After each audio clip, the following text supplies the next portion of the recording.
بسم اللہ الرحمن الرحیم۔ السلام علیکم۔ حضرت زید بن ثابت رضی اللہ تعالیٰ کہتے ہیں کہ ہم ایک مرتبہ رسول اللہ صلی اللہ علیہ وآلہ وسلم کے ساتھ ایک غزوہ میں شریک تھے۔ جب ہم مدینے کے شارع عام کے چوراہے پر پہنچے تو ایک عرب دیہاتی کو دیکھا کہ وہ ایک اونٹ کی نکیل پکڑے ہوئے حضور صلی اللہ علیہ وآلہ وسلم کے پاس آ کر ٹھہر گیا۔ ہم سب اس کے گرد جمع ہو گئے۔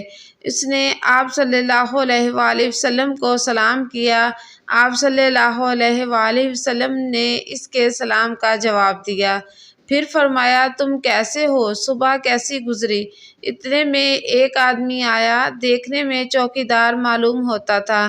اس نے کہا اے اللہ کے رسول، اس اعرابی نے میرا اونٹ چرا لیا ہے۔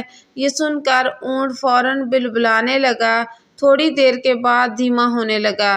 نبی پاک صلی اللہ علیہ وآلہ وسلم نے اس کی بلبلاہٹ اور آواز کو غور سے سنا تو آپ صلی اللہ علیہ وآلہ وسلم نے چوکیدار کی طرف رخ کر کے فرمایا تم اپنے دعوے سے باز آ جاؤ، اس لیے کہ یہ اونٹ تمہارے خلاف گواہی دے رہا ہے کہ تم جھوٹے ہو۔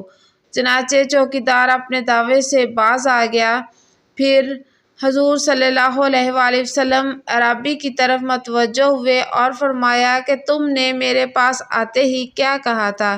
اعرابی نے کہا یا رسول اللہ صلی اللہ علیہ وآلہ وسلم، میرے ماں باپ آپ پر قربان ہو جائیں، میں نے یہ پڑھا تھا اے اللہ جب تک رحمت باقی ہے محمد صلی اللہ علیہ وآلہ وسلم پر رحمت نازل فرما۔